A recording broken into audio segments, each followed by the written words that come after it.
प्यारे बच्चों, इस टेक्निकल इशू के कारण हम कुछ विलंब के कारण इस अपने हेडिंग को पूरा नहीं कर पाए थे। तो एक बार पुनः इस हेडिंग के साथ मैं नेक्स्ट वीडियो में आपका अपना अंकित सर एक बार से आपका फिर स्वागत करता हूं। हमारी जो लास्ट हेडिंग चल रही थी वो चल रही थी पदार्थ के कणों का अभिलाक्षणिक गुणधर्म। तो देखिए, हमने बताया था कि जैसे पदार्थ के कणों की व्यवस्था रहती है वो रेत के कण की, मतलब जैसे रेत के कण रहते हैं इस प्रकार से व्यवस्थित रहता है। इसके साथ ही क्या होता है, उसके जो कण होते हैं वह अत्यंत इतने छोटे होते हैं कि उन्हें अपनी सामान्य आंखों से नहीं देखा जा सकता। तो ऐसी स्थिति में इन गुणधर्मों को हम क्या करते हैं, कुछ विशेष हेडिंग के द्वारा या विशेष डिटेल में बनाकर उनका अध्ययन करते हैं। तो देखिए क्या उसमें डिटेल्स पाई जाती हैं। सबसे पहले नंबर 1 पॉइंट आता है अभिलाक्षणिक गुणधर्म में, वो आता है पदार्थों के कणों के बीच रिक्त स्थान होता है। रिक्त स्थान का मतलब होता है खाली स्थान।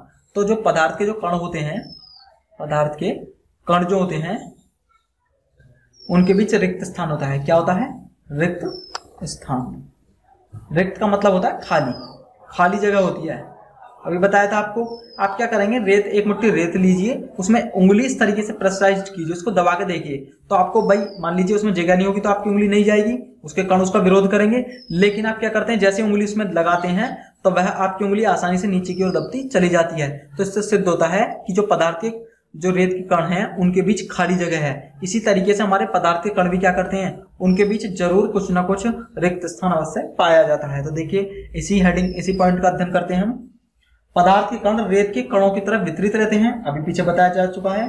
यदि रेत के कणों के मध्य कुछ रिक्त स्थान अवश्य रहता है, जैसे कि रेत के कणों के बीच अभी मैंने बताया था कुछ ना कुछ खाली स्थान अवश्य रहता है, इसी प्रकार पदार्थ के कण के बीच कुछ ना कुछ रिक्त स्थान जरूर रहता है। जब हम नमक, चीनी, पोटेशियम परमंगनेट, डिटॉल आदि को पानी में घोलते हैं तो ये क्या होते हैं, पानी के मध्य आसानी से क्या होते हैं, आपने क्या किया, पानी में लाल दवा, पोटेशियम परमंगनेट, नमक, डिटॉल, चीनी आदि को आप जैसे ही घोलते हैं तो घोलने के कारण क्या होता है, उसमें आसानी से घुल जाता है।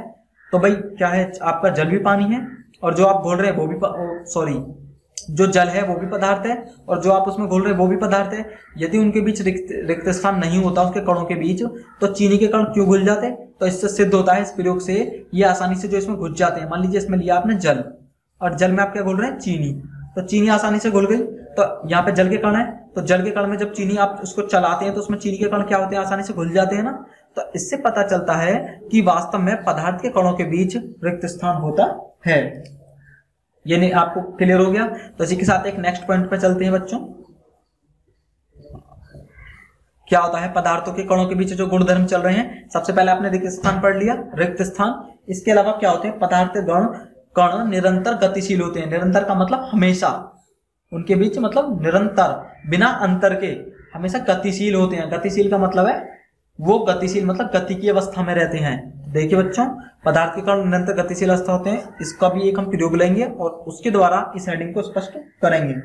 पदार्थ के सूक्ष्म कण कभी भी स्थिर अवस्था में नहीं रहते, वह अनियमित रूप से क्या करते रहते हैं, गति करते रहते हैं, क्योंकि ये परस्पर टकराते रहते हैं और संभव दिशाओं में गति करते रहते हैं। आपने देखा होगा, मान लीजिए जल में कुछ हल्की सी हलचल कर देते हैं तो कोई पता नहीं है कि यहाँ का कण यहाँ पहुंच जाए और यहाँ का कण यहाँ चला जाए। इससे क्या सिद्ध होता है बच्चों कि जो मतलब पदार्थ के जो कण होते हैं वह निरंतर रूप से क्या रहते हैं, गतिशील रहते हैं आपस में, अर्थात उनकी गति अनियमित होती है और अदिशित होती है। किसी भी दिशा में कहीं भी रूप से कोई भी कण इधर को भी गति कर सकता है।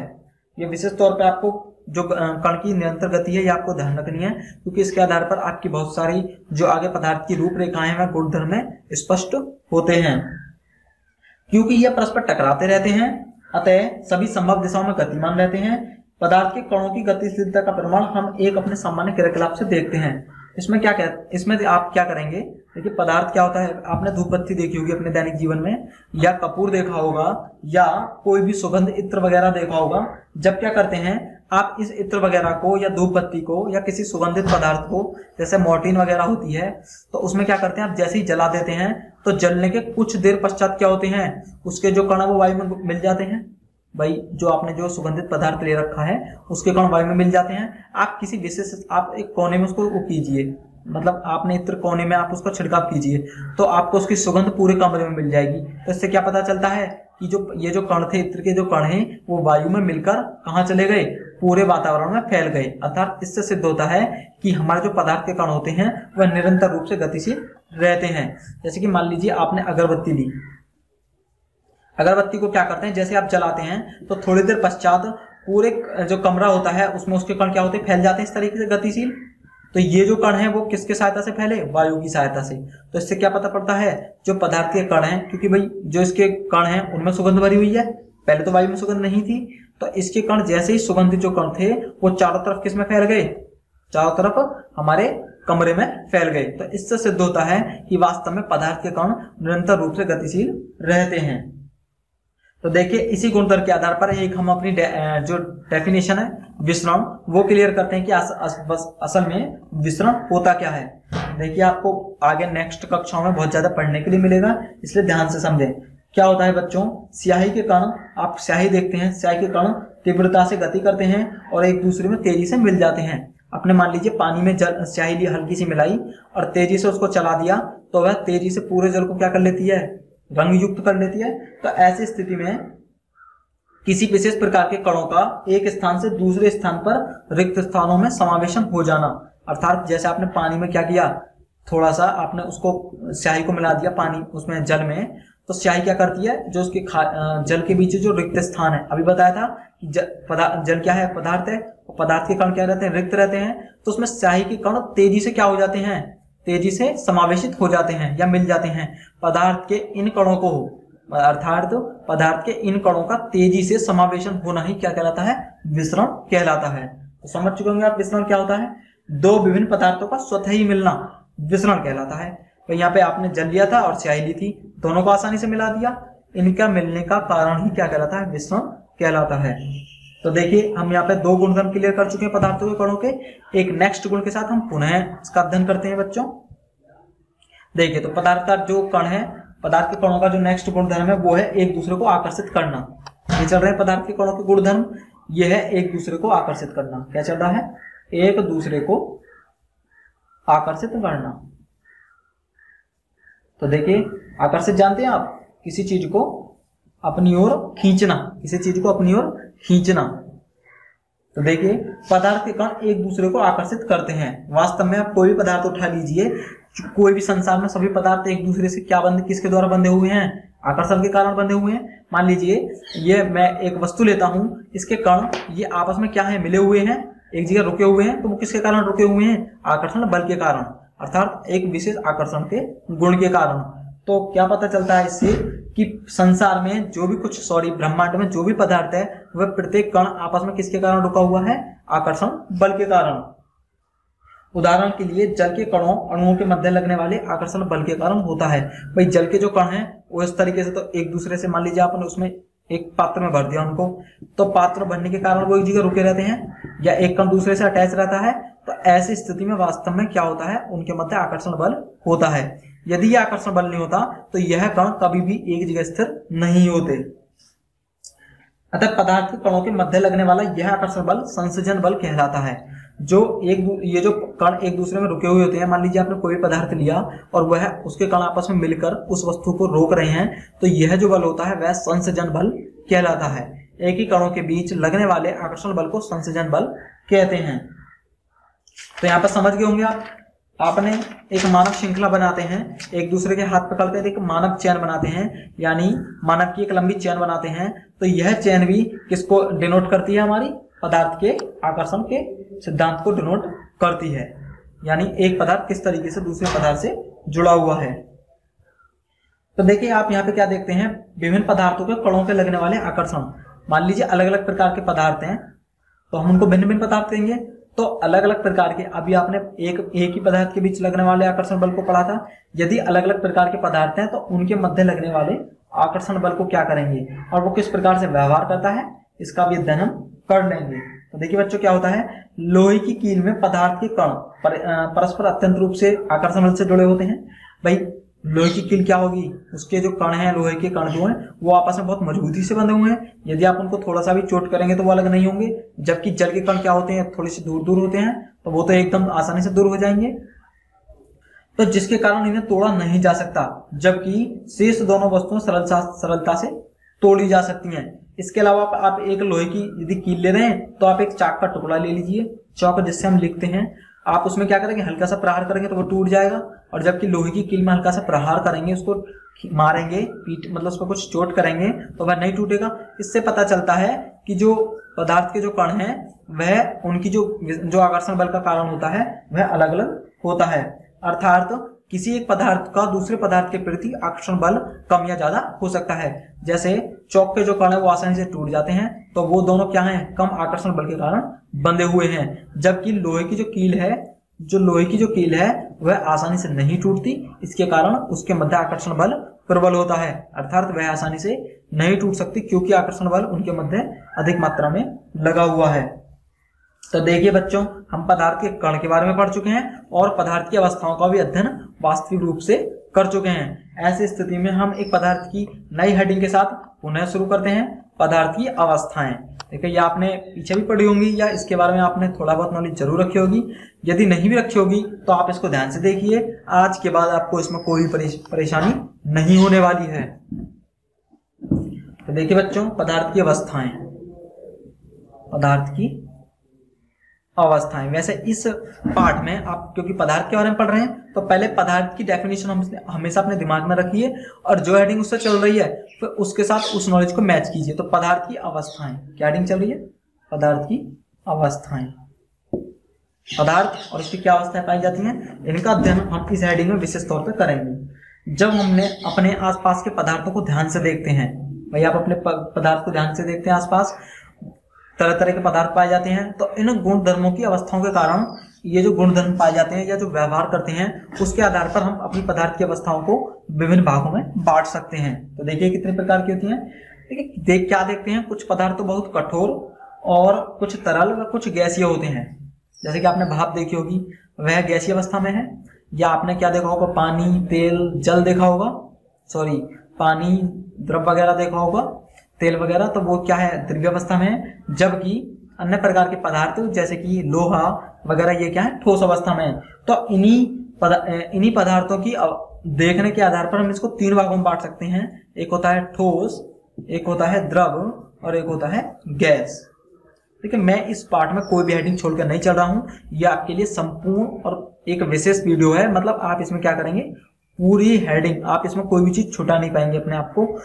प्रत्येक वर्ड की पूरी नॉलेज, जितना भी आपके सिलेबस में विशेष पदार्थ के तौर पर जितनी नॉलेज आपको मिल सकती थी वो इन वीडियो में पूरी तरह की मिलेगी। अतः आपको इन वीडियो देखने के बाद कोई भी चीज दोबारा देखने की जरूरत नहीं पड़ेगी, यह मैं आपको एक भरोसा दिलाता हूँ। तो देखिए हमने पढ़ी कितनी अवस्थाएं होती है पदार्थ की, तीन अवस्थाएं, ठोस, द्रव, गैस, जिनका अध्ययन अब हम विशेष तौर पर करेंगे। सबसे पहले पदार्थ की अवस्थाओं में हम ठोस के बारे में अध्ययन करेंगे, वास्तव में ठोस होता क्या है और ठोस के विशेष गुणधर्म क्या होते हैं। तो देखिए इसका अध्ययन आप कर लीजिए। तो सबसे पहले हेडिंग लेते हैं हम ठोस, इसको इंग्लिश में कहते हैं सॉलिड। क्या कहते हैं, सॉलिड। सॉलिड जैसे ही नाम से पता चलता है ठोस, ठोस में मजबूत, दृढ़ और संगठित, मतलब जो उसमें जो मजबूताई होनी चाहिए। तो क्या होता है, देखिए कुछ क्रियाकलाप देखते हैं और क्रियाकलाप के आधार पर हम ठोस पदार्थ बताते हैं। ठोस निश्चित रूप से होता क्या है। देखिए जी, आप क्या करते हैं, कोई पेन लेते हैं, किताब लेते हैं और सुई लेते हैं। आप कोई पेन ले लीजिए, कोई किताब ले लीजिए और कुछ सुई ले लीजिए। आप क्या देखते हैं, जो पेन होता है यदि आप उस पर प्रहार करके देखेंगे तो वह कुछ अपेक्षाकृत आसानी से टूट जाता है, जबकि आप किताब लेते हैं तो वह हल्के से बल से ही फट जाए, उसके पन्ने फट जाते हैं। जबकि सुई जो होती है वह कुछ अपेक्षाकृत ज्यादा बल लेती है। तो इन बातों से पता चलता है कि ठोस भी जो होते हैं वह आकर्षण बल के आधार पर मजबूत व दृढ़ होते हैं। इन्हीं गुणों के कारण हम ठोस को क्या करते हैं, ठोस को बारी से अध्ययन करने के पश्चात उनमें कुछ विशेष प्रकार के गुणधर्मों को पाते हैं। क्या होता है ठोस, ठोस क्या होता है, ठोस पदार्थों का एक निश्चित आकार होता है। क्या होता है, मान लीजिए आपने कोई ठोस पदार्थ लिया, सबसे पहले क्या कीजिए, अब यदि आप ठोस, द्रव, गैस पढ़ रहे हैं तो उनको तीनों को ले लीजिए और उनके अध्ययन की तुलना कीजिए। तुलना करने से आप सबसे ज्यादा अपनी हेडिंग को स्पष्ट पाएंगे। तो आपने क्या किया, कोई ठोस पदार्थ, जैसे कि आपने लोहे की कील ले ली या मान लीजिए कोई भी लोहे की आपने वस्तु ले रखी है, उस पर विचार करते हैं और उससे मैच करके देखते हैं कि वास्तव में ठोस होते क्या हैं। तो ठोस पदार्थों का एक निश्चित आकार होता है, अर्थात ठोस क्या होते हैं, एक निश्चित आकार होता है। मान लीजिए आपने क्या किया, ठोस को एक कील के रूप में ले रखा है और आपने उसके उठा पटक की, मान लीजिए आपने उसको कहीं रख दिया और कहीं पटक दिया, तो अभी उसका आकार चेंज नहीं होगा। इससे क्या पता पड़ती है, ठोसों का आकार निश्चित होता है। इसके अलावा इनकी स्पष्ट सीमाएं होती हैं, अर्थात मान लीजिए आपने कोई इसका आकार चतुर्भुजाकार था या वर्गाकार था तो उसका आकार बदलेगा नहीं, अर्थात उसका आकार एक निश्चित रूप में होता है। इसके अलावा ठोस पदार्थ बाह्य बल लगने पर आकार नहीं बदलते, अर्थात इन्हें दबाया नहीं जा सकता। आप ऐसा नहीं है कि जैसे कि आपने मान लीजिए कोई पदार्थ दबाने से उसका आकार चेंज हो जाए, इसमें ऐसा नहीं होगा। आप कितना भी बल प्रयोग कर लीजिए, इसको आसानी से दबाया नहीं जा सकता और इनमें पदार्थों में विसरण नहीं होता। अभी हमने पीछे पढ़ा था, दो पदार्थ के मिलने को विसरण कहते हैं, तो आसानी से इनमें किसी भी अन्य पदार्थ को मिलाया नहीं जा सकता। तो इनके विशेष तौर पर अध्ययन करने के लिए हम इनके गुणधर्मों को लेंगे और उससे अध्ययन करेंगे वास्तव में ठोस होता क्या है, क्योंकि बिना गुणधर्मों के हम किसी भी पॉइंट को स्पष्ट नहीं कर सकते।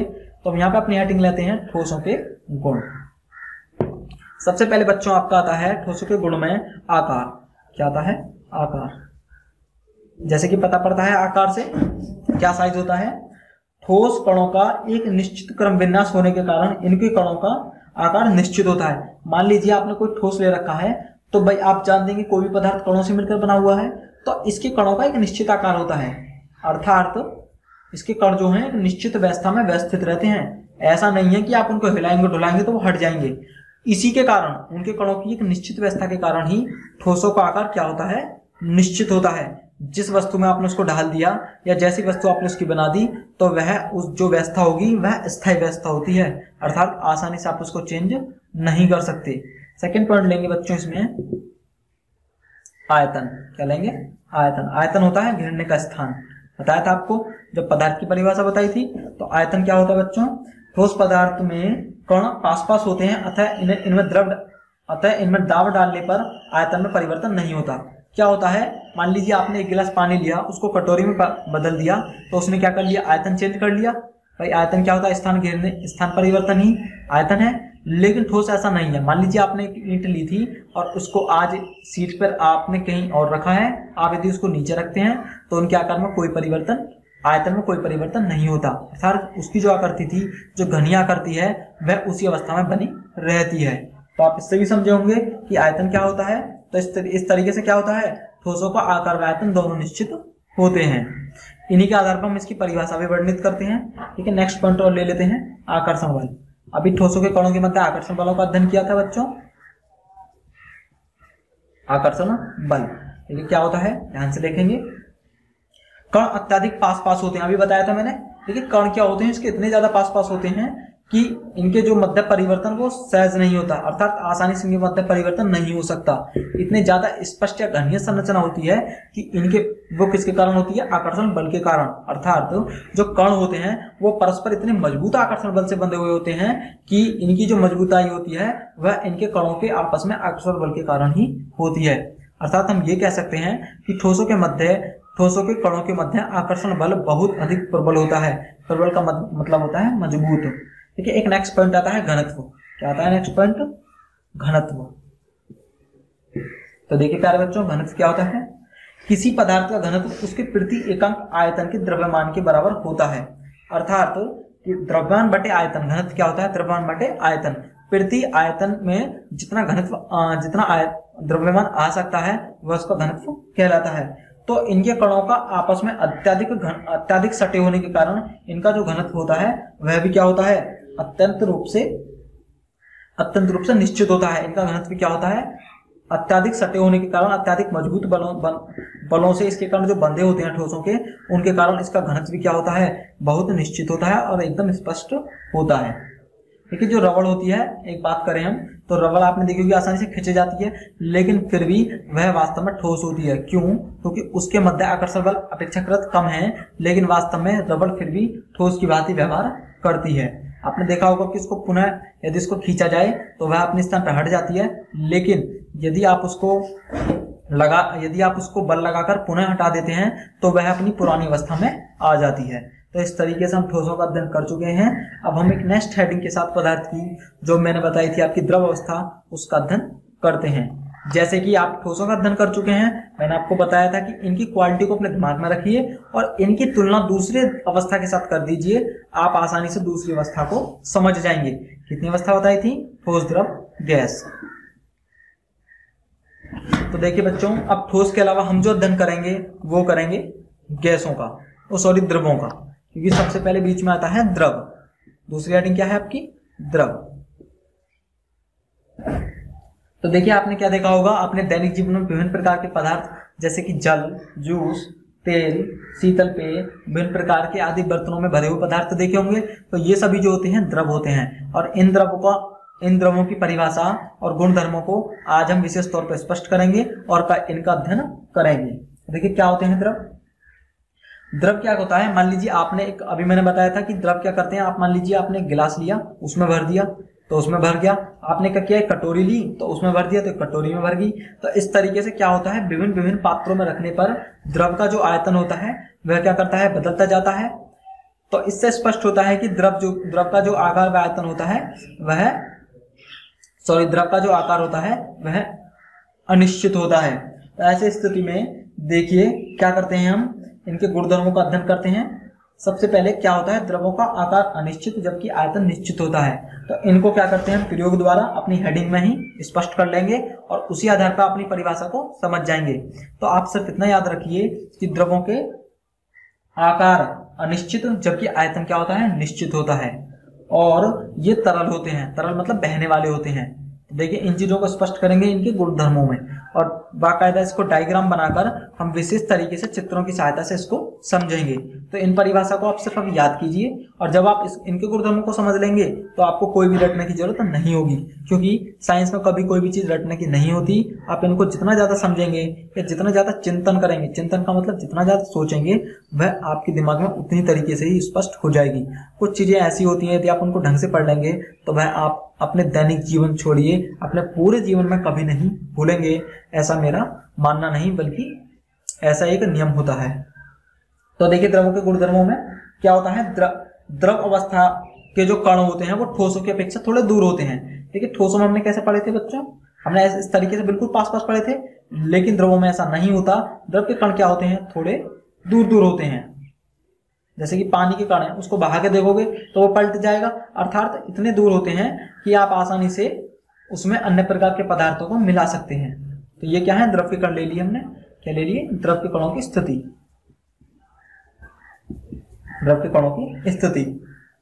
द्रव अवस्था में कणों के मध्य की बीच की दूरी ठोसों की अपेक्षा कुछ अधिक होती है, और फलस्वरूप संसर्जक बल जो होता है भाई इनके भी ठोसों की अपेक्षा क्या होता है, थोड़ा दूर होते हैं। तो इसका जो कारण रहता है, वो जो आकर्षण बल रहता है वह थोड़ा कमजोर रहता है, अर्थात जो कण रहते हैं वो आपस में कम आकर्षण बल के कारण बंधे हुए होते हैं।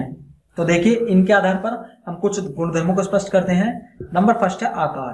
क्या है नंबर फर्स्ट, आकार। देखिए मैंने आपको बताया था दूसरे से ठोस से तुलना करके इसको आसानी से समझेंगे।